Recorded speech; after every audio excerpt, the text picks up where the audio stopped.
Tout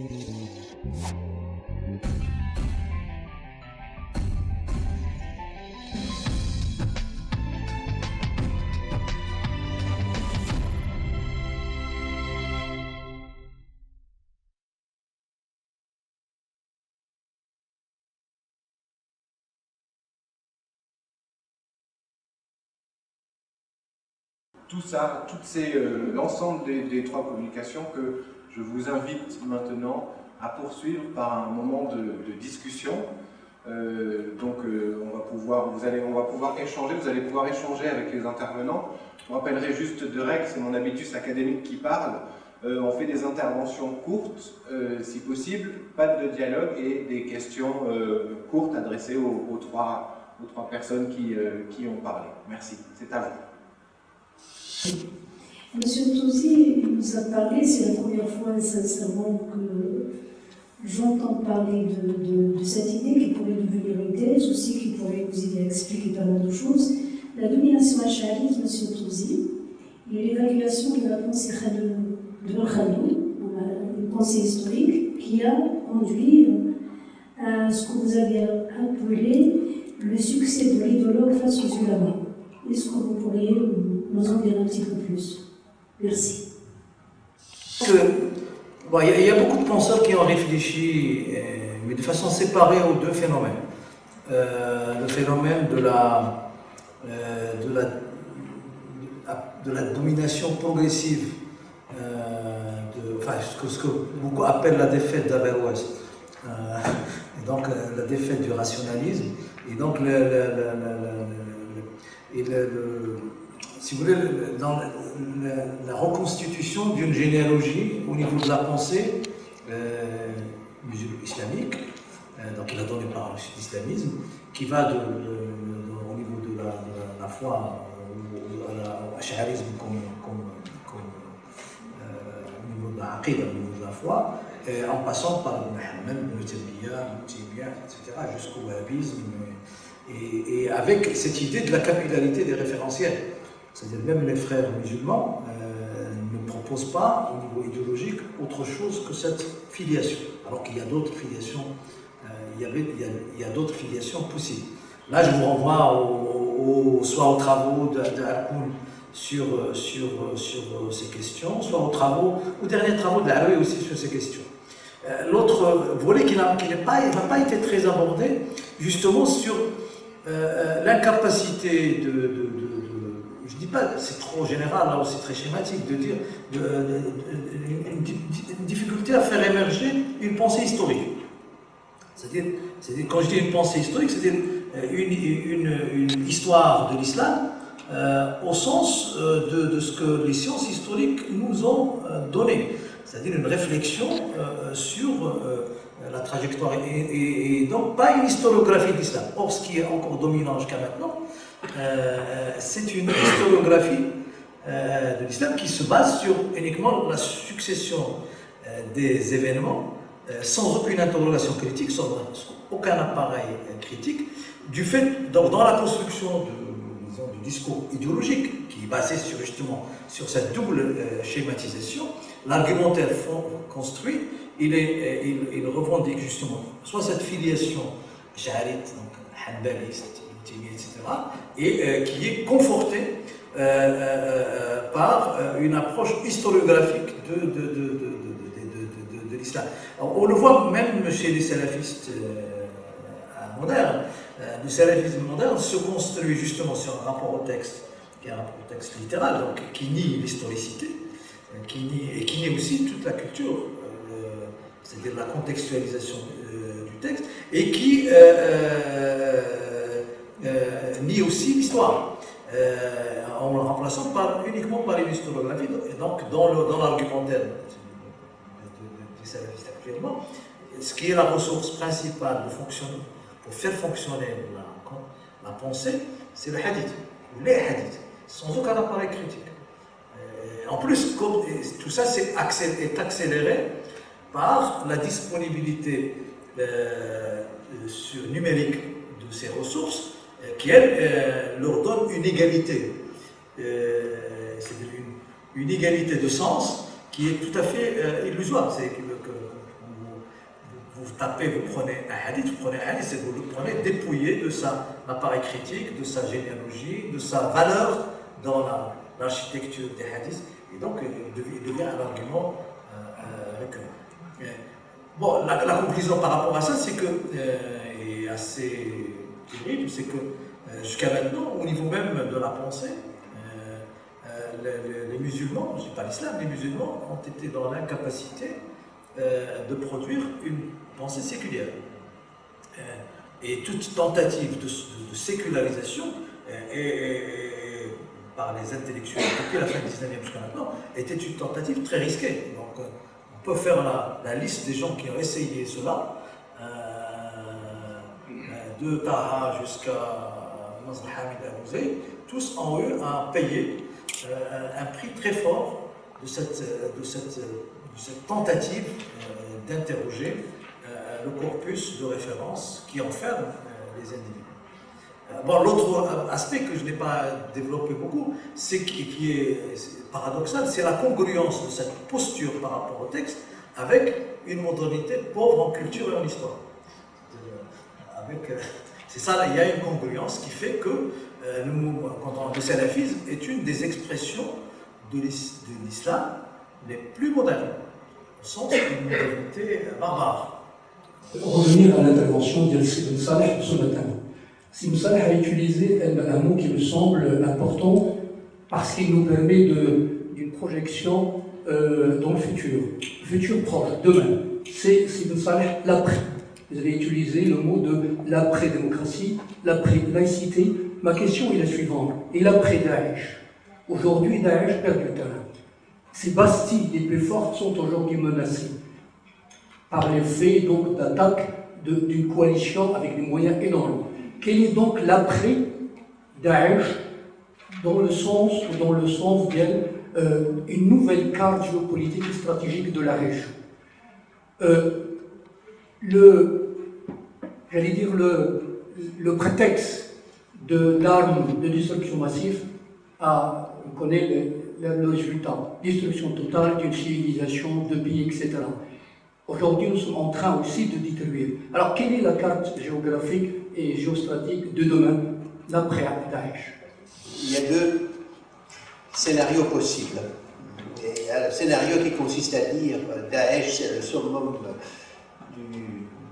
de l'islamisme extrémiste, et après il va y avoir comme une sorte d'anéantissement du djihadisme ou de son expression sous une forme extrêmement marginale dans le monde. Je ne pense pas que cette vision soit la bonne. Je pense qu'on peut assister à ce qu'on pourrait appeler le djihadisme post-Daesh plutôt que le post-djihadisme. En d'autres termes, on ira vers vraisemblablement, personne ne sait, je veux dire, c'est des projections, n'oublions pas, des scénarios. Alors, je pense qu'on ira vers la conversion des formes d'allégeance à Daesh en convergence avec celle d'Al-Qaïda. C'est-à-dire, Daesh va être déterritorialisé, il n'aura plus de territoire, mais il aura un réseau. Il aura un réseau et il y aura toujours un certain nombre de personnes qui sont parties de la Syrie et de l'Irak et qui vont se réfugier au Mali, en Libye, dans d'autres parties du monde, peut-être en Afghanistan, peut-être dans des parties, enfin, Waziristan, au Pakistan. Bref, moi je crois qu'on ira vers des formes de repli, mais qui auront toujours qui exerceront une fascination sur les jeunes, que ce soit en Europe, que ce soit dans d'autres parties du monde musulman. N'oublions pas qu'il y a une partie, pas seulement totalitaire, mais une partie de ce qu'on pourrait appeler la fascination de Daesh qui est fondée sur ce qui est perçu comme étant une injustice vis-à-vis du monde musulman. Que ce soit les Palestiniens, que ce soit par exemple actuellement, vous savez, la minorité Rohingya, par exemple, en Asie du Sud-Est, que ce soit la situation des musulmans dans d'autres parties du monde. Bref, il y a quand même un arrière-plan qui n'est pas totalement devenir de nature à justifier cet appel, mais qui sert en un sens de fondement anthropologique, sociologique, imaginaire à cette forme de radicalisation. Il y a dans le monde musulman, évidemment, d'un côté, la présence de régimes politiques discutables, mais d'autre part, aussi, de la part de l'Occident, du moins, un double poids, double mesure qui rend compréhensible, non pas justifiable, mais compréhensible sur le plan sociologique, si vous voulez, l'adhésion à des idéologies extrémistes de la part d'une jeunesse qui a le sentiment que le monde n'est pas juste et que ce sentiment d'injustice, en un sens, pour eux, légitime, pour ces jeunes, légitime le passage à la violence. Évidemment, cette légitimation est à discuter, à débattre et à rejeter, mais peu importe. Dans l'imaginaire de ces jeunes, il y a quand même une situation où on vit dans un monde qui n'est pas le monde de la justice, et ils pensent qu'une partie importante des musulmans dans le monde sont maltraités du fait même de la situation géopolitique qui règne dans le monde, grosso modo, si vous voulez, le monde arabe, mais aussi de plus en plus dans l'Asie du Sud-Est.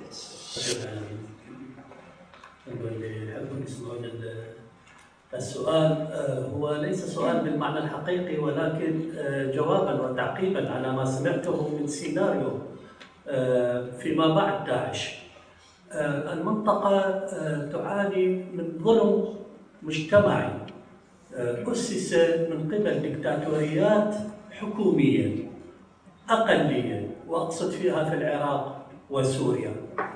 داعش لم تخرج من الفراغ، داعش خرجت من ظلم وحيف وتعسف وقع على بعض المجموعات البشرية في هذه المنطقة التي أساساً خرجت من ظلم مجموعات أقليات أخرى باسم الديمقراطية. جميعنا يعلم أن قبل 2003 وقبل التدخل الأمريكي والغزو الأمريكي للعراق لم تكن هذه المنظمات الإرهابية منتشرة بهذا القدر وهذا الكم الهائل. كانت هناك القاعدة، وجميعنا يعرف القاعدة، وإن حصر دورها في 3 دول. الآن نجد داعش منتشرة في 23 دولة بعد الكلمة المشهورة التي قلناها أن العراق أصبح آمناً بعد نظام صدام حسين، وهذا ما كان خطأ ندفع ثمنه جميعاً الآن. ما أريد قوله أن هناك بعض الدول وبعض الحكومات الدكتاتورية التي ساندت داعش لسبب أو لآخر، وهي لحماية مصالحها الذاتية للاستمرار بالحكم كما يحصل في العراق وسوريا. إذا لم تكن هناك مصالحة سياسية حقيقية وتوزيع شامل لثروات هذه المنطقة والأحقية بالحياة الكريمة، لأن في بعض المناطق نجد أن لا حياة كريمة لهذه المجموعات البشرية، سوف تظهر لنا داعش سوف تفرخ إلى أقسام متعددة أخرى ممكن أن نسميها أي تسمية تخرج من كتب التاريخ وكتب الإسلام. وشكرا لكم. En même temps, la permanence de certaines thématiques sur à la fois l'injustice, la dictature, etc., ne nous dit pas pourquoi, à un moment donné de l'histoire, certains groupes choisissent un registre au détriment d'un autre. C'est ce qui nous intéresse, enfin ce qui m'intéresse moi, c'est pourquoi il y a ce registre. Parce qu'on peut avoir un autre registre pour exprimer l'opposition à l'injustice ou l'opposition à la dictature. Il y avait d'autres registres avant, y compris dans les pays arabes. Ce qui est intéressant, c'est pourquoi il y a ce registre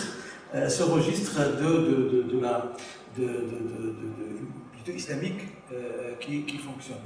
Maintenant, effectivement, moi je pense, pour parler, on ne parle pas de prospective, mais l'un des scénarios les plus probables par rapport à Daesh, c'est si on revient par exemple au texte d'Abu Bakr al-Najm, qui distingue 2 moments.